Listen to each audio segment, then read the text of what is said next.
Thank you guys for having us back here. Like Frank said, my name is Truhn, and my wife there, Leah, and our kids.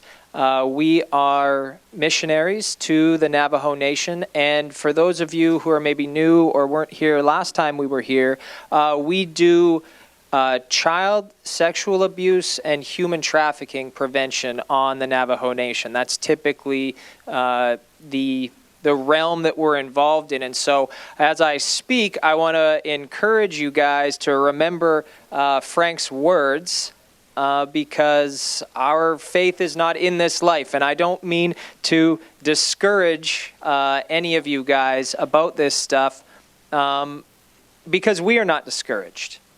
You know, and the Apostle Paul delighted in infirmities, delighted in weaknesses and trials and suffering for the Lord. And there is a lot of trial and suffering on the Navajo Nation, particularly in this world. So last time when we were here, we hadn't gone yet. We were just heading out for the first time. And so I'd like to give you guys a little bit of information and sort of just go over what it's like to be in ministry on the Navajo Nation.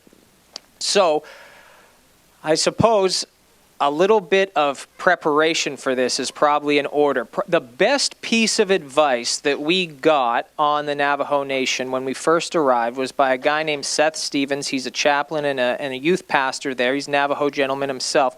And he said, look, whatever your timeline is to do anything, just triple it.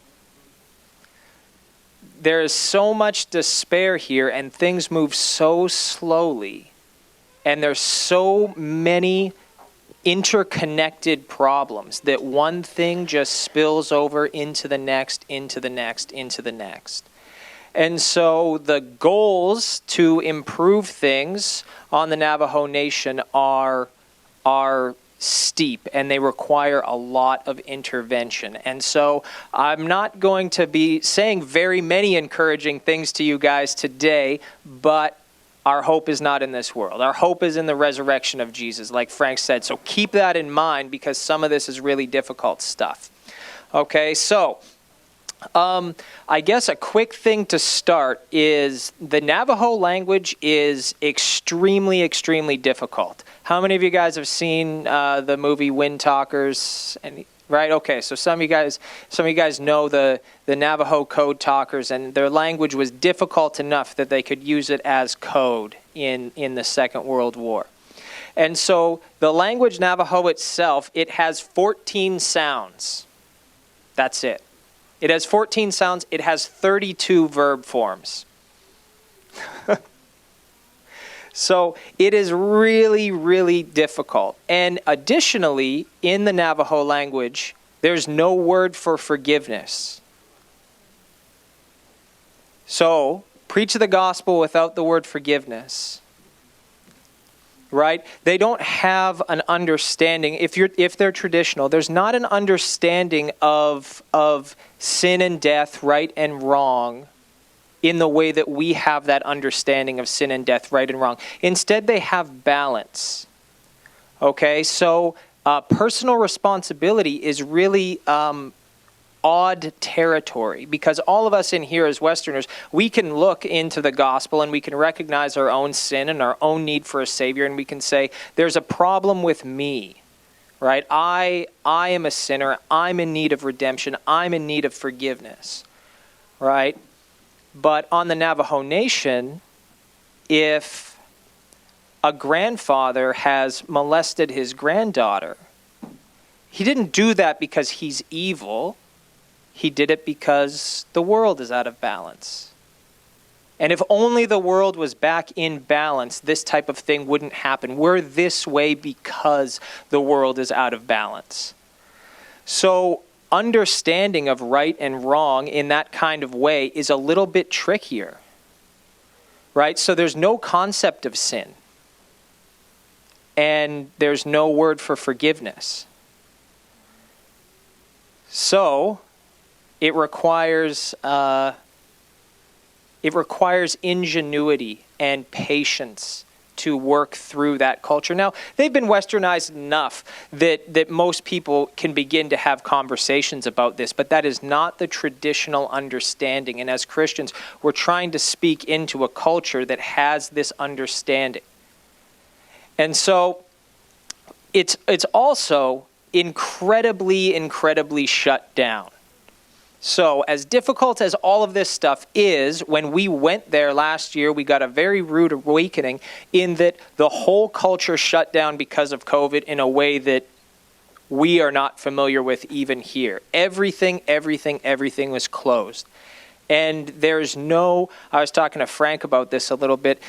Here, if somebody puts, something up about goodness, a mask mandate or stay home, be safe, something like that, here, look at your Facebook post. 3/4 of it is rebellion, right? Because we're all rebels here in America, and don't tell me what to do, government, right?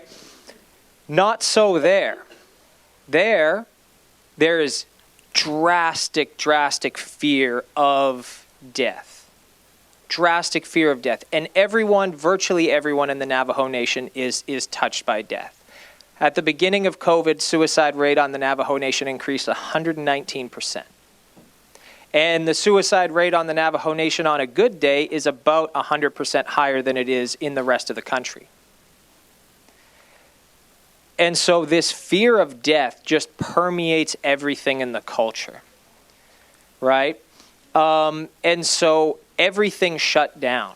I'll give you a quick example of how deep the fear of death goes. If they're a traditional family and someone is sick, if someone has COVID, if your grandfather has COVID and they're going to die, they will go outside as a courtesy to the family and die outside. Because if you die in the house is condemned. Someone's died in it. Right? Same thing with a vehicle. Right? So to speak about death, to speak about anything like that is considered extremely taboo, because to speak about it is to invite it in. Right? And so now you have an additional layer of difficulty of fear and death that's on top of everything that's currently going on. And so it was very closed. The churches were completely closed up until about the last month we were there, and then they opened at 25% capacity. And you guys here are a mega church on the reservation. So imagine 25% capacity in this building. One family and the preacher, right?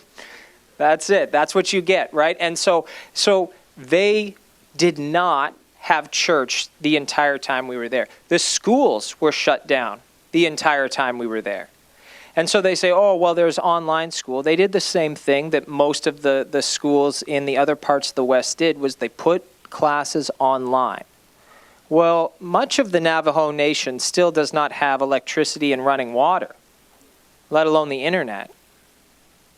Right? And so what they did was they had these buses that would drive out into a field or a parking lot or wherever, and they were kind of like Wi-Fi buses. And so they had a signal set up in these buses, and then if you wanted to, as mom and dad, you could drive your kids to this parking lot, and they could plunk down on a picnic table, and they could do their school there. And that, how many parents you think did that? Yeah, right. About 5%, maybe. So most of the Navajo Nation did not go to school last year. Just missed school.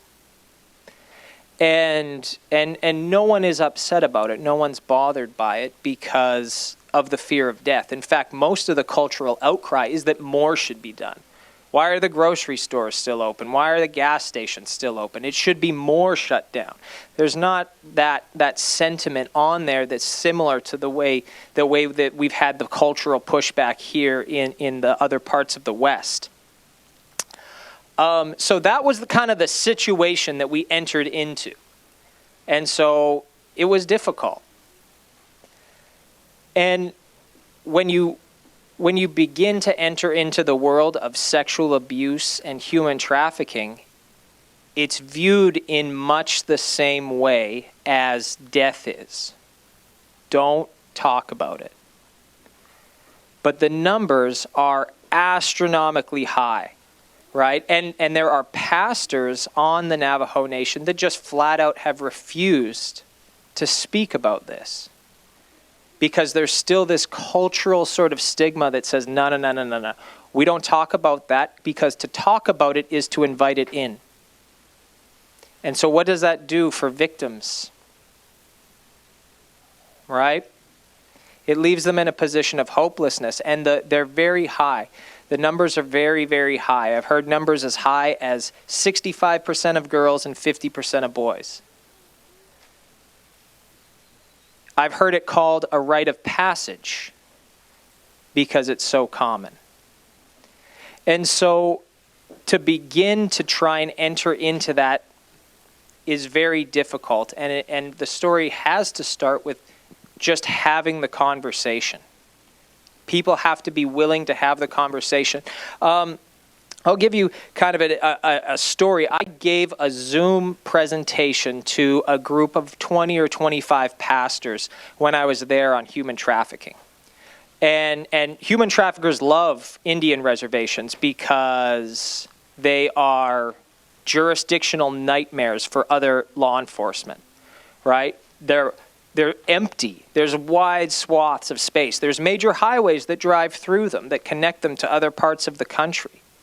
Right? And Indian girls are vulnerable, right? Traffickers kidnap Indian girls because they can sell them as Asian girls.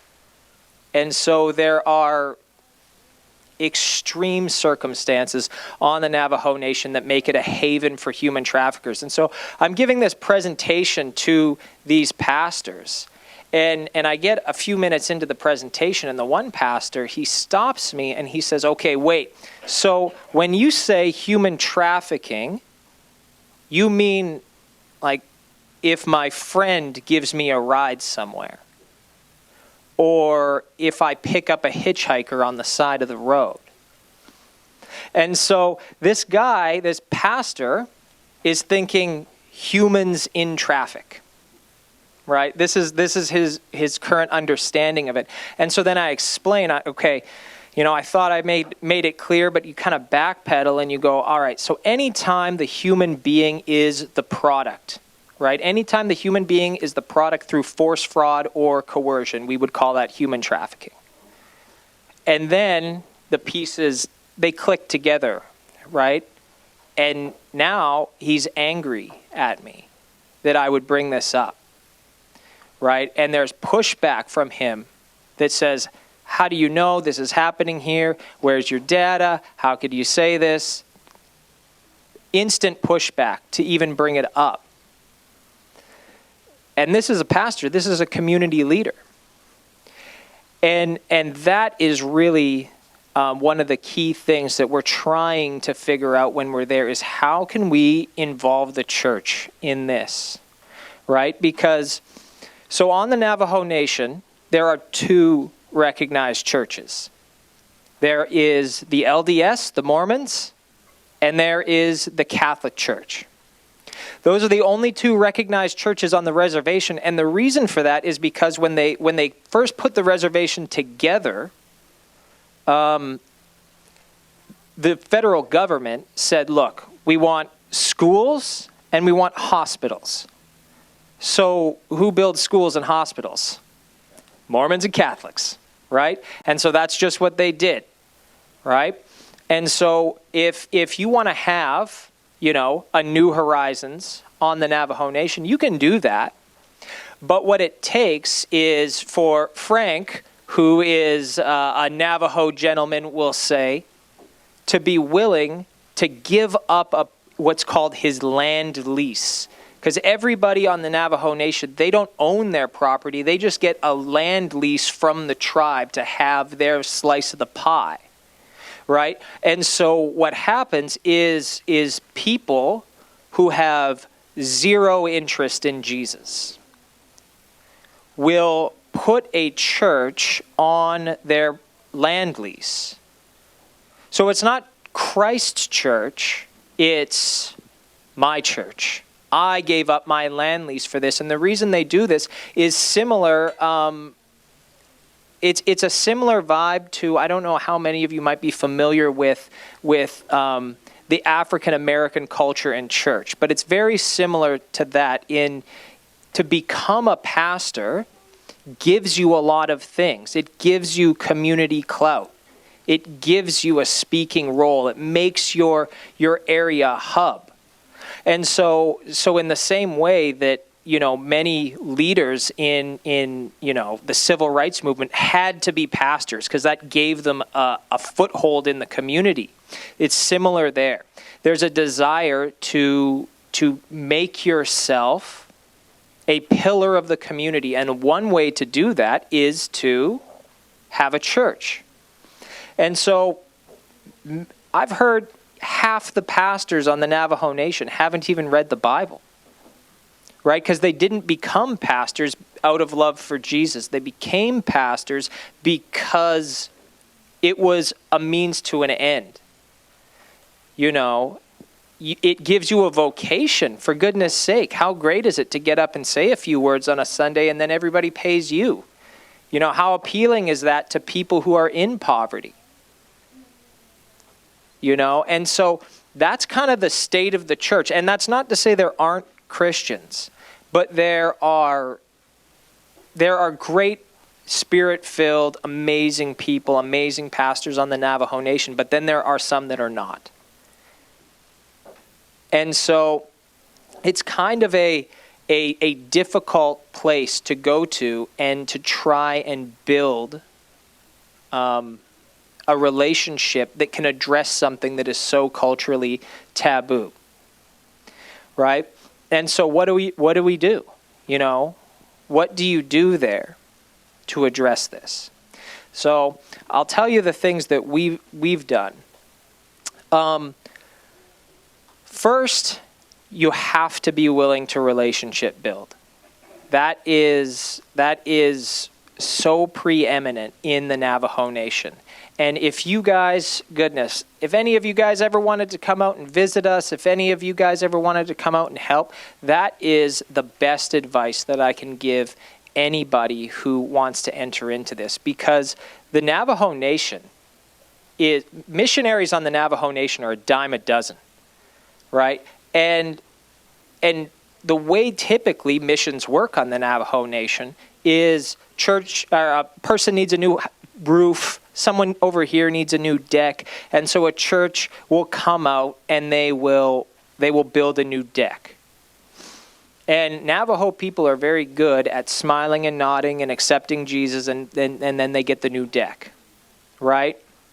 And so you would call it like drive-by missions, so to speak, right? The church gets to come out, they say a few words about Jesus, they help, and then they leave. And when you tell people that you're a missionary in the Navajo Nation, the first question they're going to say is, how long are you here or when are you leaving?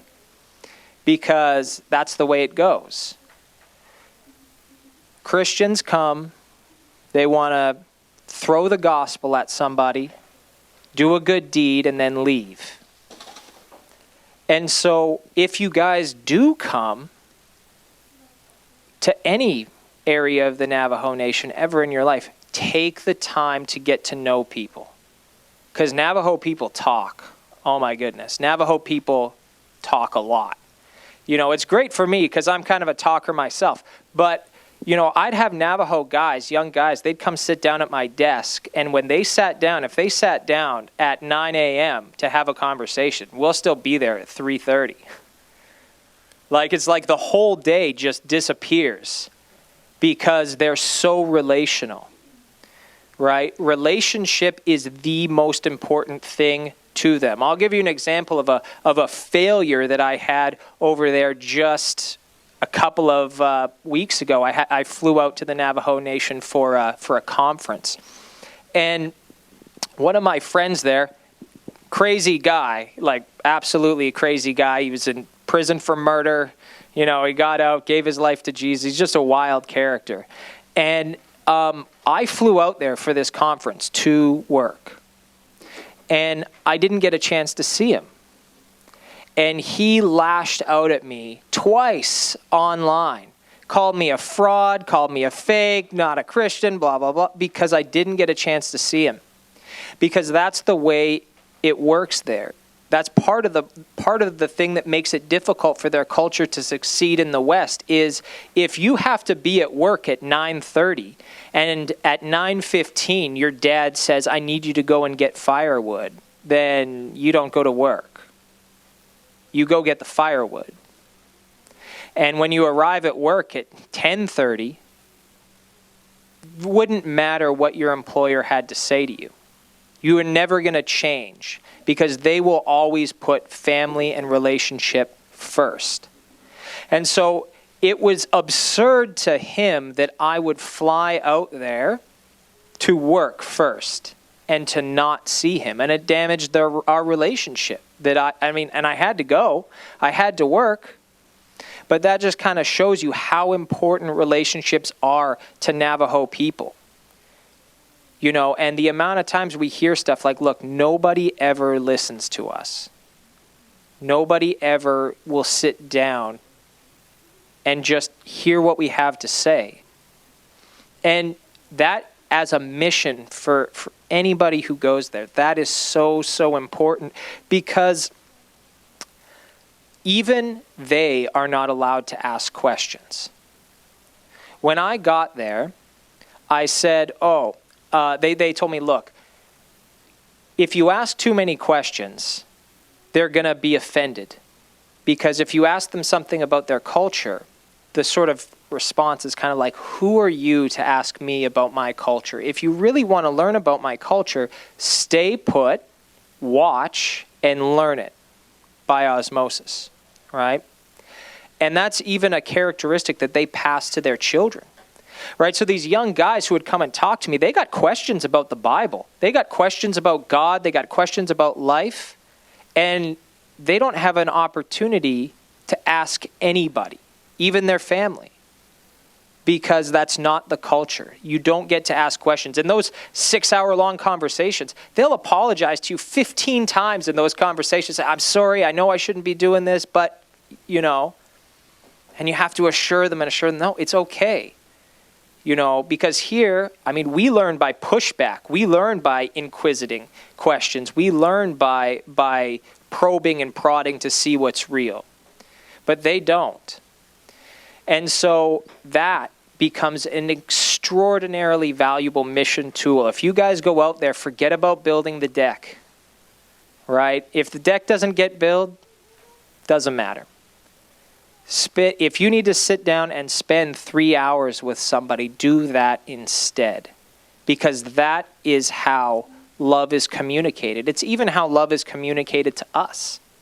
You know, we want someone to take an individual interest in who we are. You want someone to explain to you the gospel, tell you about Jesus, and give you the chance to converse.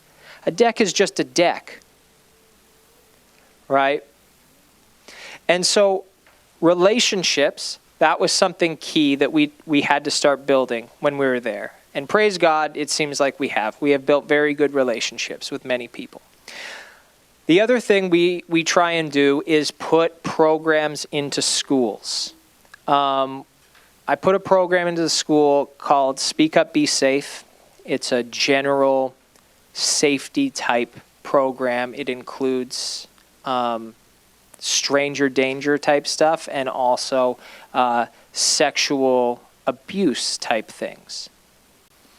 And so that's really the genesis of it. You know, the school systems are closed though. So what can you do? You have conversations with administrators. This year when we go back, there's another anti-trafficking agency called Paving the Way Foundation. And we're hopeful we can get that program as a high school program. And so we try and run these programs because that's the key, is to begin to tell these children that this is not okay. And that's why I don't want to discourage you guys too much about the hopeless nature of this, but truthfully, we have to look at this as a generational problem that we need to solve. And so we might not be able to do anything for any single kid that is in this situation, or any single victim that's in this situation, because it's just too dire.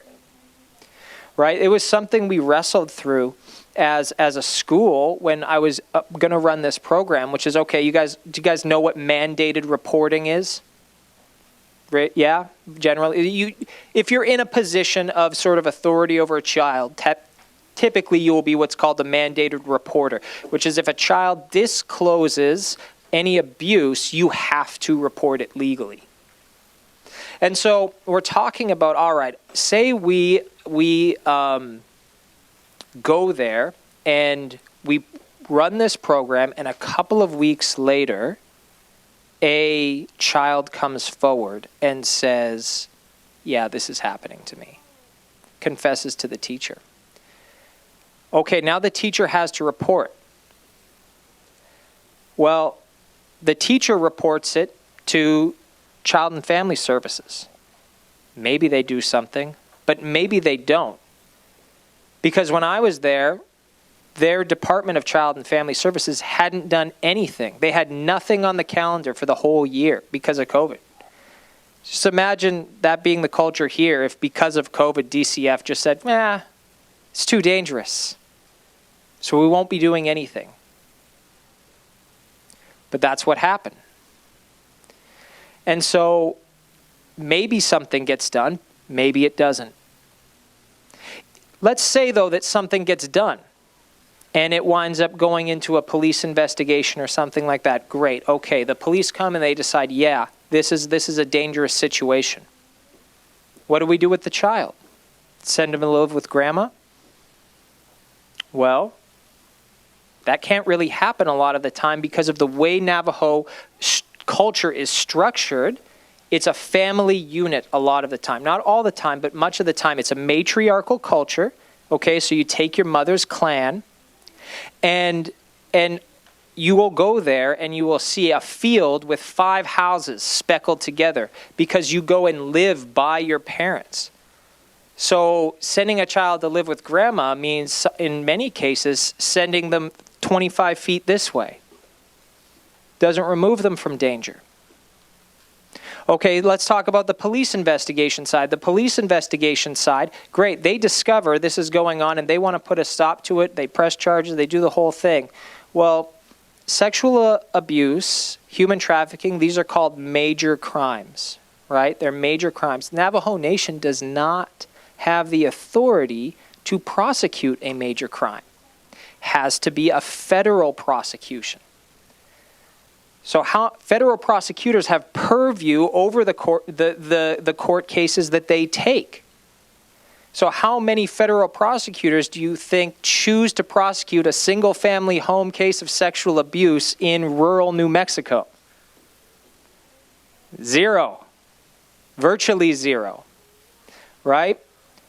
So there's no recourse. A lot of these systems that are in place, like I said at the beginning, they spill over one into another problem. Right? And so we found ourselves asking, what do we do if a child discloses, does maybe the most difficult thing that they've had to do in their life and discloses this kind of abuse, and we just tear the Band-Aid off and there's no recourse for this child? Everybody who works there in this has stories about putting children back in the home with abusers. Because there's just not the infrastructure to address it legally and address it well. And so you have to have this sort of generational view that says if we begin the discussion that these things should not be happening to you, these things do not represent Christ and the church, they're not a rite of passage, then maybe their children won't be in that same situation.